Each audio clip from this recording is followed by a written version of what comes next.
L'administration de Yoon Suk-yeol se mobilise pour aider les ménages à revenus modestes à payer leurs dépenses d'énergie.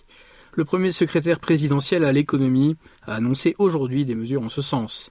Il s'agit pour l'essentiel de doubler le montant du chèque énergie à 304 000 won, versé à chacun des 1 176 000 foyers concernés, ainsi que de déterminer l'ampleur de la ristourne sur la facture de gaz de pas moins de 1 600 000 ménages bénéficiaires, en la passant désormais à 72 000 won au maximum. Ces mesures s'appliqueront seulement cet hiver.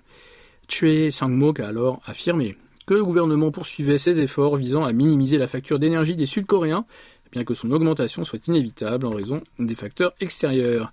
Le conseiller présidentiel en a profité pour pointer du doigt à nouveau la précédente administration, celle de Moon Jae-in, qui, selon lui, avait délibérément contrôlé la hausse des prix de l'énergie pendant son quinquennat, et d'ajouter que cela entraîne par conséquent leur flambée ces derniers mois, sans parler bien sûr de la multiplication par 10 au maximum du prix du gaz naturel sur le marché international depuis fin 2021.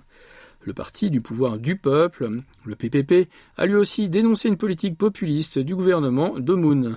La formation présidentielle a ensuite demandé à l'exécutif de puiser quand même dans le budget de réserve en vue d'aider les ménages les plus modestes à payer les frais de chauffage de leur logement.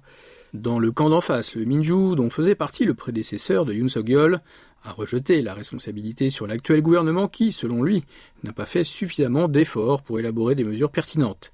La principale force de l'opposition a alors proposé de mettre en place une taxe sur les superprofits des géants de l'énergie pour venir en aide aux foyers en difficulté.